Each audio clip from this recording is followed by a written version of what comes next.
Welcome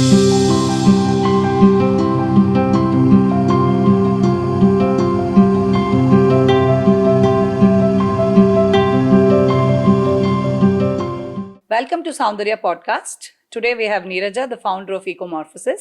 Welcome, Neeraja. Hi, Ramya. Thank you. Glad to meet you again. I met Neeraja in one of the event and very curious about the work that they were doing. So I would like to hear it from you. What is your organization about and what do you do? So, Ecomorphosis is into simplifying sustainability for all of our clients.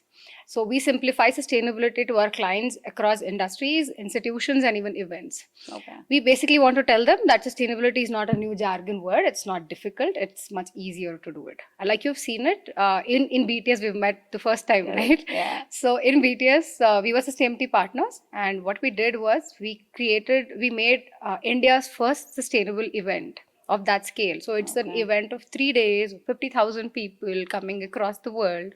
And how can we make it sustainable was the question. So when we worked with them, we always offer a sandwich of solutions. The core of it is consulting. The next is when we make on ground, we implement initiatives on the ground and top it up with a dashboard where all of our initiatives are visible on the software. So when we do consulting, we tell the team how it can be done, how the event can become sustainable, and we actually implement them. I think one of the things that you said to us was that you saw our volunteers were actually telling people to segregate waste. Yes. So everybody knows what is dry and wet waste, but in a larger group, how we really segregate and how we handhold them on a ground level implementation is quite critical. And that's what we do at level 2.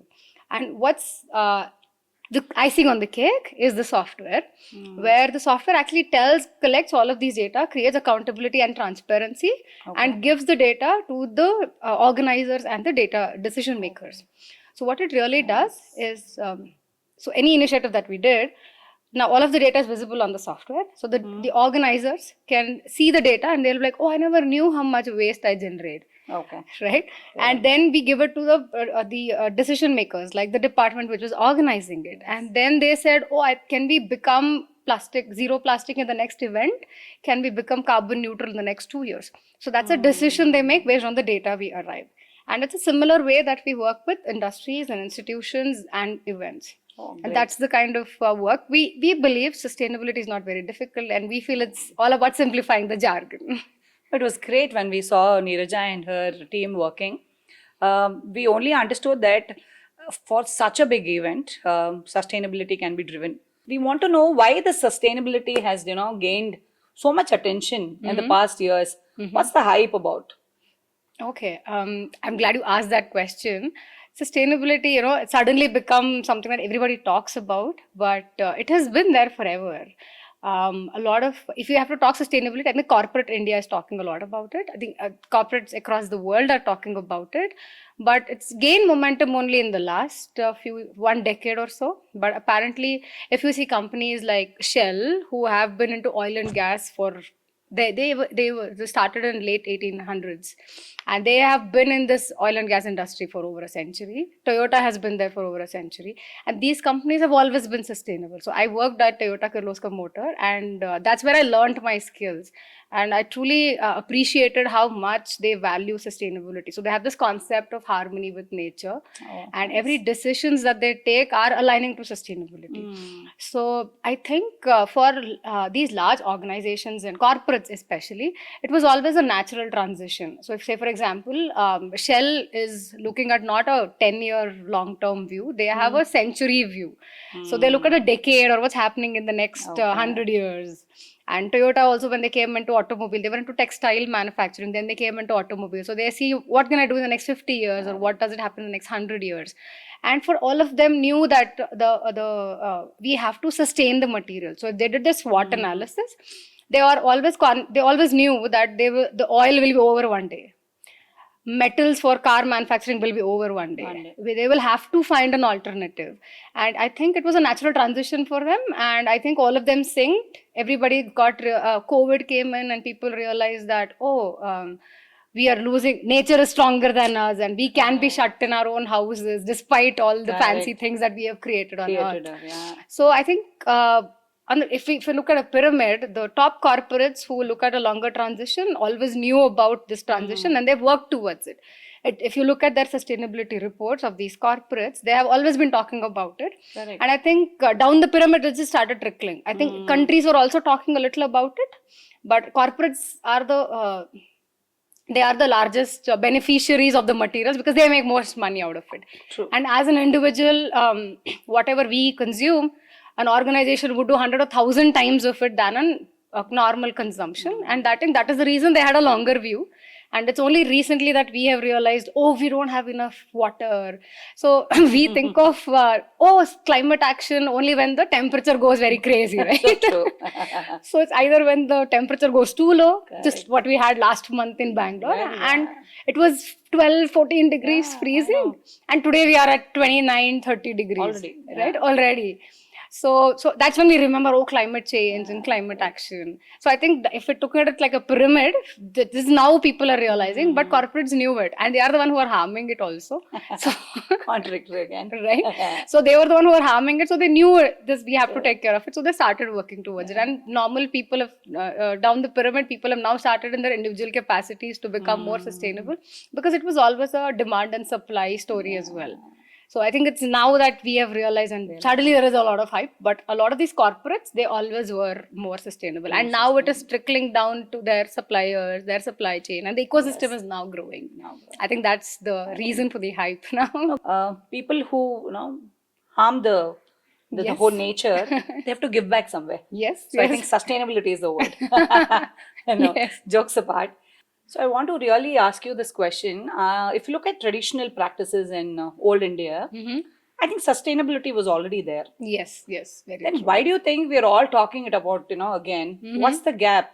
But before you answer, I always thought my grandmother was the best person who, actually Yes, yes. implemented sustainability at homes. Yes, totally. And never the agree. kitchen waste went, to the dustbin. Correct. It always was in the garden. Likewise, there are many. Yeah. Okay, we stitched our old clothes into mats. Yes. Just giving you a small example, but that's Right. sustainability again. Yes. So, Yes. what do you think the gap is, and why are everyone talking about it? Okay, so for that, I have a small question to ask you, just to say that we are also sustainable in our generation. We are not very bad though. So you have milk packets in your house Yes, every day, every day. okay, and you have newspapers in your house. Correct. And where do you store your milk packets? In the kitchen, Okay, and where do you store your newspapers? backyard. Okay, so that means you already are aware Yeah. that your milk packets are a little wet, and Yes. they smell, and they have to be in a different place. And your newspapers are in a different location and they're dry. Yeah. And you cannot we can't even imagine putting one milk packet on a newspaper. True. Do we ever do that? True. No, because we understand the paper gets soiled, and when the kabadi wala comes or when we have to Correct. sell it Yeah, off, yeah, he has a definitely, complaint yes. and he'll not value it. Will not value it. So the value is different for our plastic milk pouches Yeah. versus the newspaper. Newspaper. So I think by inherently our Indian ecosystem is designed for Design. it. Yeah. And if you see, just because we mentioned about the waste handlers or the kabadi walas, I think India has the best waste segregation system, which is very unorganized. US has a very organized system, but I think we are doing the best. Okay.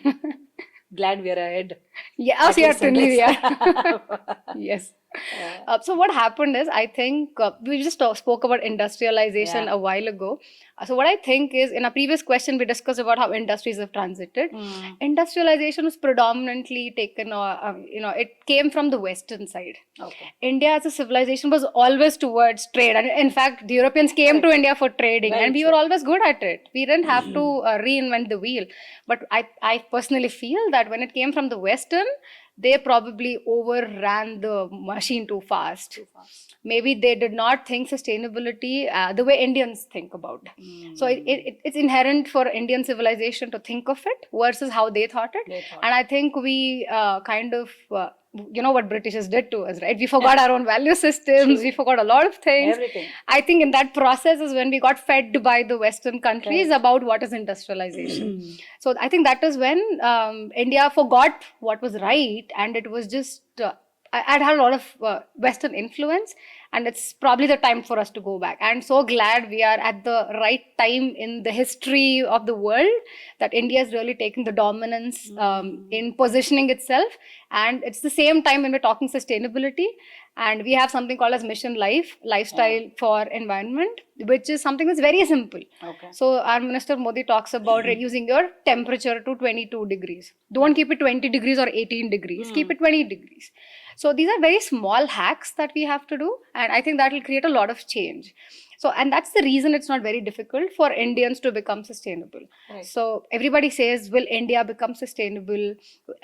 India is the largest populated country, and you are the third largest emitter of carbon dioxide. So first is Correct. China and third is India. How will you do it?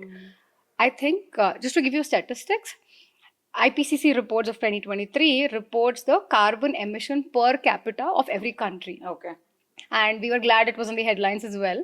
Qatar is the highest. They say per person they emit about 32 tons of carbon My per God. year per person. Per person.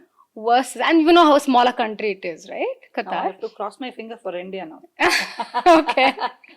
India, it is a little more than 2 tons per person per year. It's 32 versus 2. My God. Okay. Yes, and we are the largest populated country as True. well, right? So I think, of course, there are a lot of environmental benefits. We are located in a very moderate climate, Correct. and we are a civilization in a country, a position where we have the perfect weather most of the time, and we don't depend much on refrigeration. We are not into packaged foods. We Correct. cook and eat right away. We have a combination of vegetarians and non-vegetarians. Correct. So it's a very good combination, and I personally feel India is geographically also positioned in a very good position across the globe. I think politically we are just becoming right also. Yeah. So we spoke about industry, common people, Mhm. how sustainability was there and how is it now? How sustainability is changing in education landscape. So if I have to look at educational landscape, I will probably divide it into 2 parts. One is just like how we talked about a pyramid. I think I'll always stick to a pyramid wherever I'm explaining. If you look at the top of the pyramid, the top institutions, again, like the Harvards and the Penn University or the MIT or the IIMs in India, the IITs, they always have a longer vision. So even they had a lot of sustainability initiatives much before the hype and the fad came in. So Harvard, for example, has something called, they have a dedicated fund for decarbonizing. So they have a target of being, I assume it's carbon neutral by 2030. If you look at UPenn, Pennsylvania University, they have a target of becoming carbon neutral by 2042, and that's their 100th year as well. And I was actually surprised. So, when we consult the B schools, of course, we have to talk about the milestones and the benchmarks that are already existing and what kind of initiatives that they have.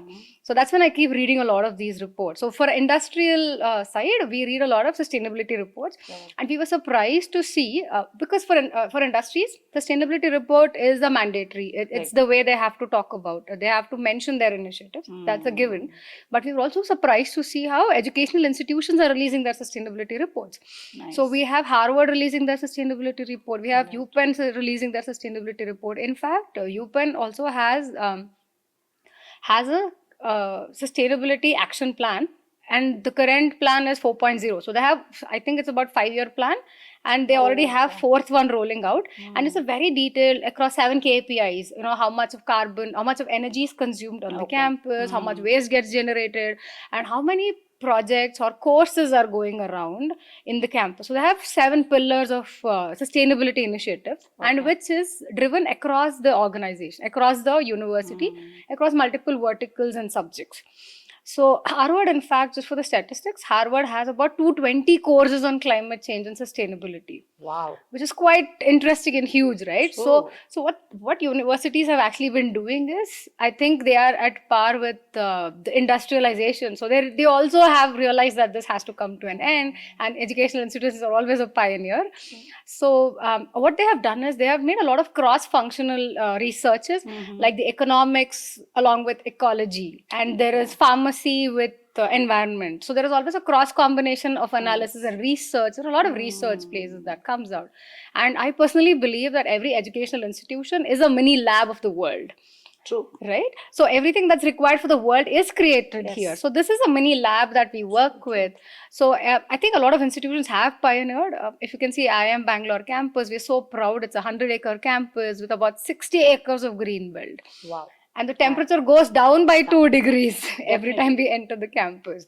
And if for that matter, I think we are in Bengaluru, and we have the IIM, we have the IISc, we have the research institutions. I think the best institutions of Correct. India are in Bengaluru, and we all agree how happy we feel when we enter the IISc campus, right? True, very true.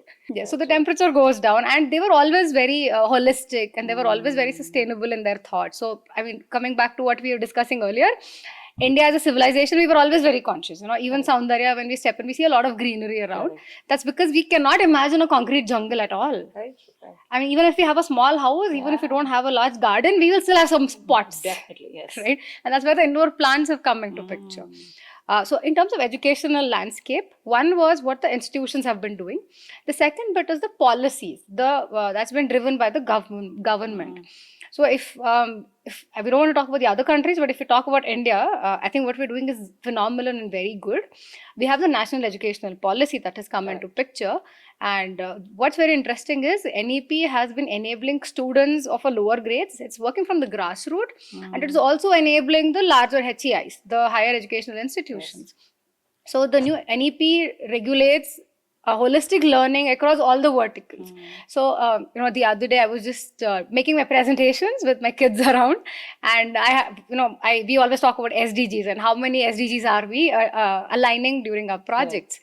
And in my slide, I had about 8 SDGs that particular project was aligning to. And my kids came up and they said, so my kids are in 5th and 3rd grade. So they came up and asked, why are we not seeing all the SDGs? Oh. Yeah. So I was surprised how are you asking me? And they're like, no, this is not completely okay that you're leaving out so many SDGs. And I see that their textbooks have a lot of SDGs. In every English chapter talks about SDG 13, climate action. They learn about no poverty. I think it's a holistic learning.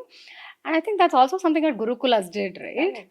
I think we've just forgotten what our Gurukulas did. So I think when NEP policy came, I hope they have read through what Gurukulas taught. Yeah, so I think it's just coming back in cycles. Educational institutions are talking about sustainability. I see a lot of schools, as you mentioned, adapting water sustainability and celebrating UN Day and giving more awareness. And any event that we go, we see that 17 goals and different and kids look at it and understand what is sustainability. So when we're talking about education institutions, of course, we are all into accreditation process. So NAC talks about the 7th criteria talks about green audits. True. I'm saying the education institutions are doing it. So, but what do you think? As an education institution, where should we focus? And what are the steps that we need to take to have more impactful sustainability initiatives? Yeah, I think there are 2 parts to that question. Yes. So one was the accreditation part, and second is the steps. Correct. Right. So if you're looking at the accreditation part, I am very happy to see the kind of, I think you just mentioned NAC. NAC Green Audit has been there for a few years now. 4 years. And very, very happy to see the criteria that the audit report has to encompass. So it actually tells the kind of initiatives that the campus has done, what are the initiatives across plantations, across water consumption, energy consumption, waste segregation, and all of these KPIs. We call them the key performance indicators of environment, and it's very good. And it's very important because at least once a year the institution goes back to see what's the progress. That's really interesting. But I'm also happy that I think NERF ranking just introduced sustainability ranking as a part of their ranking process just this year. So that's very interesting. And if you're looking at B schools, there is a Financial Times ranking, which also has a carbon footprint rank and the ESG rank. And surprisingly, it's about 3% weightage is given on the carbon footprint ranking. And in NERF, I believe it's about 8% weightage given on sustainability initiatives in the campus. So criteria 7 is like one whole chapter out of the 8 criteria that are there. It is quite important. So what it does is, I think these policies, the accreditations are the driver for any institutions, right? True. So when they're driving across placements, across courses, I think it gives equal weightage on the sustainability and green initiatives. So I think what steps an institution can take is implement everything that's there on that document. I think that will create a lot of awareness to the campus itself, because every campus is a mini lab, and if we are teach, as an institution, we teach everything to students. One is technical, the other is non-technical. And I believe sustainability is becoming something like a basic. So we had a world when, I think when we were graduating, we had to learn computer science, Correct. computers, right? So irrespective of whatever domains we came from. Correct. Even a commerce student had to learn computer because they had to use Tally. Correct. I am a biotech student, but I had to learn because I had to give my presentations. Correct.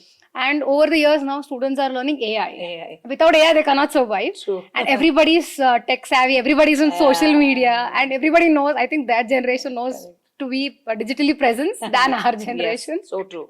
So I think it's more natural for them. And I have a feeling with all of these policies coming into place, when they're learning through that process, I think they will become more sustainable, and I think it will be a fabric in their thought process. So every person who is into art might think of using recycled materials. Every engineer, when he's designing a new product, he will think of its shelf life and life cycle. And maybe every marketing person will think of making sure that they're not greenwashing, because I think everybody's talking so much about greenwashing. So every specialization needs a fabric of sustainability in their thought process. Just like how digitization is given, it is a basic. I think sustainability will also end up becoming a basic for everyone. So we spoke about industry, we spoke about how education, institutions, sustainability is getting implemented. Now I want to know about career options. What are the career options in terms of sustainability? So if you could throw light on that.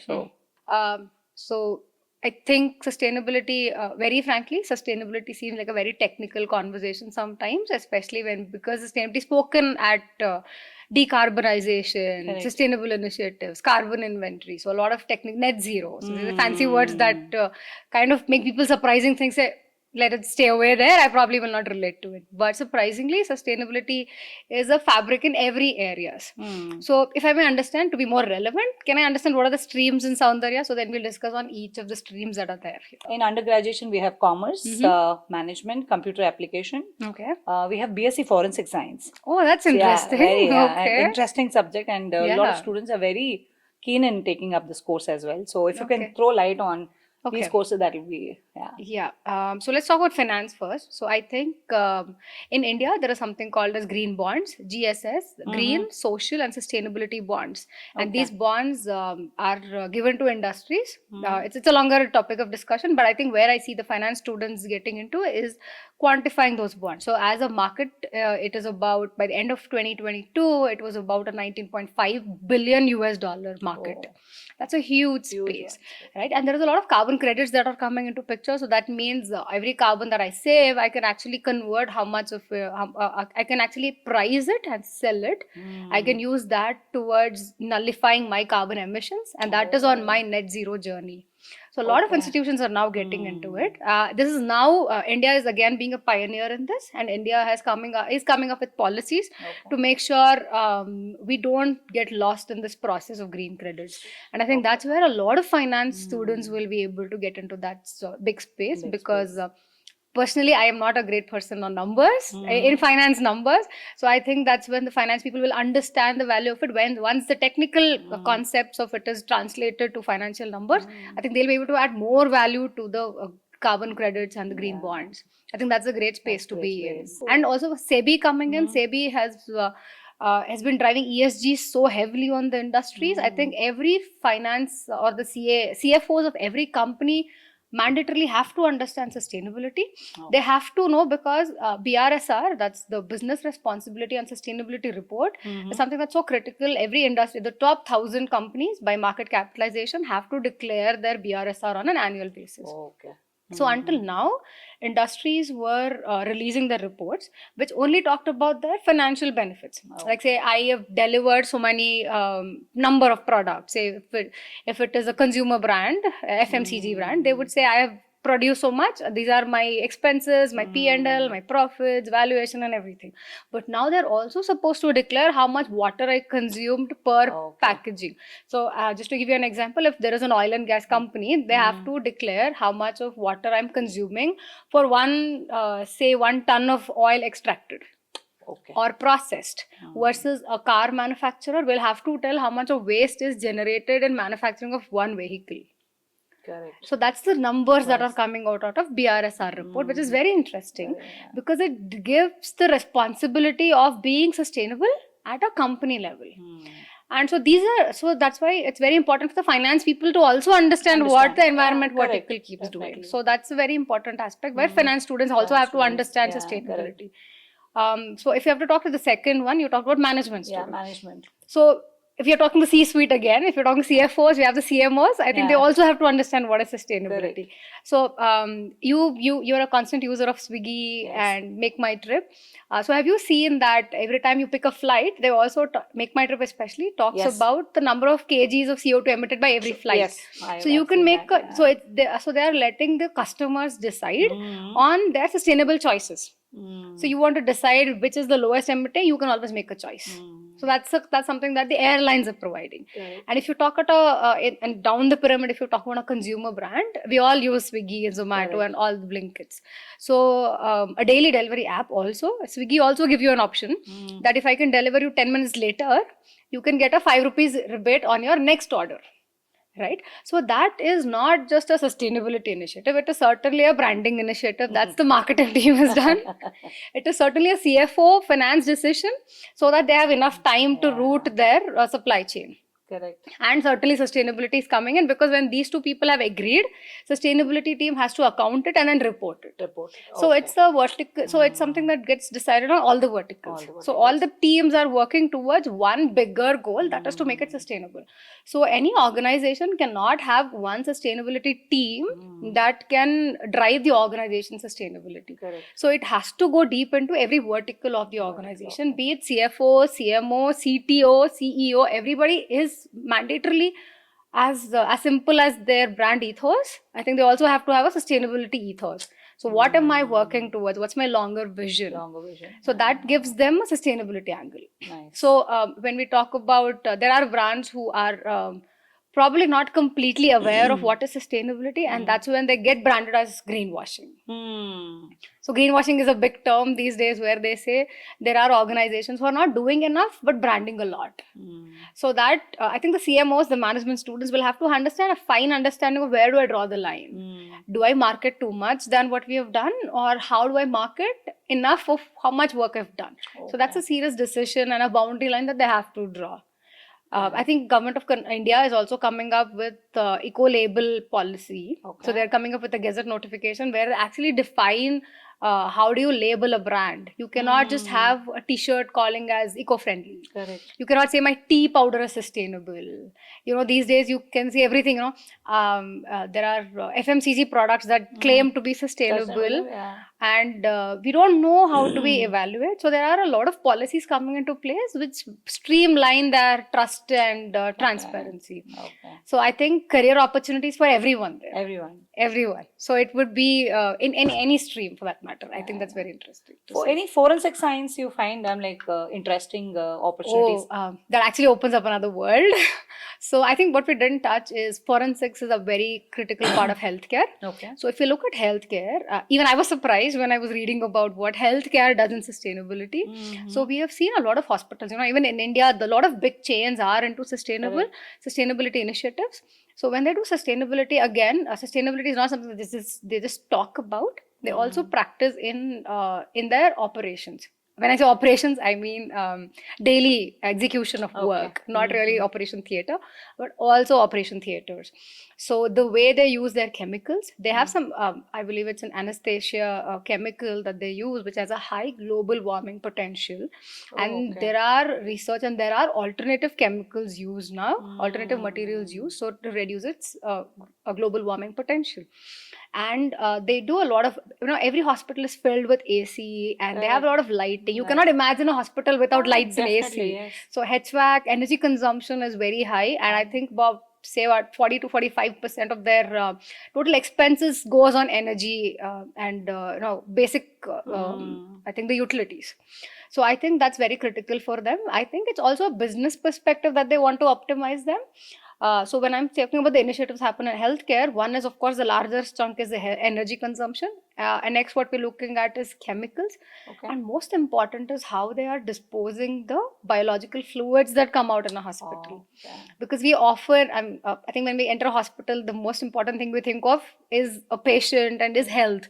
But very often we forget what happens right after an operation, right? There are so many, Correct. there are so many fabrics, there are so many clothes used during the Correct. operation, and there is so much Yeah. fluid that comes out. True. So all of that, how are we responsibly treating them? Treating them. Are we making sure it is all collected and sent out sustainably? Are they treating the wastewater responsibly? Are they disposing it right? And of course, the hospitals are very good in terms of segregation of waste. So how do they segregate waste, biological hazardous, non-hazardous? So it's very, I think now post-COVID, we all also understand what are the Understand that. kinds of Very true, waste, yeah. right? So we understand that better, Yes. but they are very organized in terms of waste segregation. There are a lot more things that they're doing in a hospital setups as well, and that's very interesting the way they're taking care. So I think forensics, they're not limited to just forensics. I think that's the Correct. place. I know. That's like the platform where everything gets segregated, and there they can actually create more value in making it sustainable, that process. And the whole healthcare industry itself is looking at becoming sustainable, because that is also a way of looking at cost reduction. That's also a way of making every process more sustainable. Yeah, I'm sure, especially for forensic science, as you mentioned, they're very niche again. So this is a great, opportunity for them to look out. I think these insights for students will definitely be helpful. As you mentioned rightly, that sustainability should be looked as a foundation for every course. Yeah. No, I think there is an opportunity for every course. Yes. So great insights. Thanks for this, because it will definitely help me to tell students. Now we talk about corporate social responsibility, right? Yeah. How CSR, lot of opportunities are opening. So as you mentioned, E stands for where sustainability comes. S is where the CSR comes. Right. So then is the governance. So for us, when we're talking to students, we have to give them what is there in the what is trending in the market, especially of skills. But these kind of I think sustainability is a life skill, right? Oh yes. Yeah. Yes. So I think we need to segregate. We need to put it in the life skill pocket and tell students Right. that this is one thing that you have to learn. And look, there is an opportunity as well. Yes. It's not just a skill, but you will be paid for that as well. So Yes. so great. So recently there is a report from McKinsey which says Okay. across the globe, this is a pattern that the top 3 most sought of skills from their new employers, the new employees, is if they have a sustainability or a green skill. Oh. So like we just discussed, there are sustainability initiatives. There is a sustainability opportunity in every sector. Okay. Everyone is trying to become sustainable, because we are reaching the end of the runway, right? We are running out of resources. We have to become sustainable. So every sector has anything on sustainability. Everybody's keen. And I think every student, whenever they're doing any projects, whenever they're doing any assessment, they can always see every stream. They can always see what is an angle of sustainability that they can imbibe, and that gives them a greater edge to even become recruitable or industry ready. I think that will be a greater bandwidth for them. So we spoke about how sustainability is a talk of the town. What's the hype about it? I always feel that everything which looks good is not sustainable, right? Okay. Yeah. So I want to know what is the vision that sustainability as a topic has for higher education institutions. Like I said, I think every education institution is like a micro lab for the world. So if the world has to be sustainable, I think every institution has to be sustainable. So for every institution, I believe every institution, just like they have a HR policy, a governance policy, must have a sustainability policy where they start driving it from a policy level and make sure there is a team that the utility team is given more importance. The utility team is given more bandwidth to implement them all on the ground, and where students can actually experience them to understand what actually happens in sustainability areas. They're so confined to the classrooms. Can they actually get out to understand and experiment in the campus itself? I think that will be great for them to understand and experience and be industry ready. So if you're talking about campuses, I believe everybody should have a sustainability policy. every institution should necessarily have an organization, cross-functional organization, where every department is given responsibility of their own initiatives. And everybody, I think the third thing is where every department focuses their projects where there is a fabric of sustainability in it. It could be mechanical, it could be forensic or anything, but a layer of sustainability will keep the students ready. And they can always align it with the recent trends, and they can always give them an exposure that the world is facing in the next 5 years. Right. They will always be able to refer to the reports or research papers, articles, and they always be ready 5 years, what's the problem, Correct. and they can solve the problems that they see around them. So if you're looking at marketing, can our marketing students see how much of sustainable initiatives are taken by industries, and what kind, if there are finance students, then they can start analyzing how are the sustainability budgets being allocated in every organization, or how much of R&D happens in sustainability. Okay. So that there's a lot of perspective that opens up, and I think every institution should have initiatives and tracking and reporting, because that is when it gives them more transparency and visibility of what is happening. So I think having a dashboard or having any initiatives run daily basis or a weekly basis also, it's sort of like a mirror for them to see where I'm headed to. Every other parameters have a weekly meeting and a monthly meeting. Can we have a sustainability meeting on a monthly basis, right? So instead of creating a report by end of the year, I think they'll have a lot of analytics and decisions that can be taken on a shorter periods of time. I think that is how students will learn how sustainability really works, instead of going to a new world and figuring out all by themselves. Another important thing that I feel in terms of students learning sustainability and what's ahead for them, I think going forward, students should not have their recruitment opportunities based on their grades, but rather on the projects, on the impact that their projects have done. You know, what is the environmental impact, the financial impact, the economical impact, and probably an assessment of all of them will be a reflection of the person's character or the person's decisions and their abilities. I assume there will be recruitments based on their projects, and that will be a great change of looking at how our grades and performances really matter to us. No, definitely. I'm sure students will have hands-on experience then. Yes. You know, working on live projects, as you said, social projects, which have a great impact on the society. You know, when you told me this, I remember in Western they have credit based, right? So if you work, I'm not on sustainability, but I'm talking on how students are told to work in orphanages, the value system, right? True. Yeah. So sustainability is definitely related to the value systems. Correct. Because we've been taught from the childhood. I think that is where the education has a lot of space to work on. I think now sustainability is no more a fancy word. Oh, yes. It's actually a responsibility of individual and the higher education institutions to look up to make sure that they teach this as a skill to a student. Right. As I mentioned earlier, definitely sustainability is a life skill. Yes. And I'm glad that you were here, taken so much time, giving us great insights, on career aspects and how India has been. One very good feel factor that you gave us, that we were good and we are still good. Oh yes, we So are. that's definitely definitely what do you say, a push to do more. Yes. Yeah. So thank you so much, Neeraja, for your great insights and your time. Yeah. I'm sure we'll have lot to see Ecomorphosis contributing to the society in terms of sustainability. Thank you so much, Ramya. It means a lot. It was a great session. I think we had a lot of fun discussing a very serious topic. Yes. I'm so glad you made it so lively. Thank you so much. Thank Thanks you. for having us.